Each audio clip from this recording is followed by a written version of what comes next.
Hello दोस्तों, में हम लोग जानेंगे इस कंपनी के बारे में। तो उसके बारे देख सकते हैं हम 6% ही रिटर्न दिया है। बारे में कहा जाए तो देख सकते हैं हम 10% रिटर्न। 1 महीने में देख सकते हो 5% लॉस दिया है। 6 महीने के बारे में कहा जाए तो देख सकते हो 23% लॉस। 1 ईयर में भी देख सकते हो 1% क्रैश किया है। 5 ईयर में देख सकते हो 400 के आसपास रिटर्न।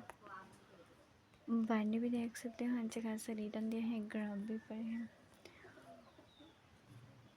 इसका मार्केट साइज देख सकते हो, पी देख सकते हो 36। डिविडेंड देख सकते हो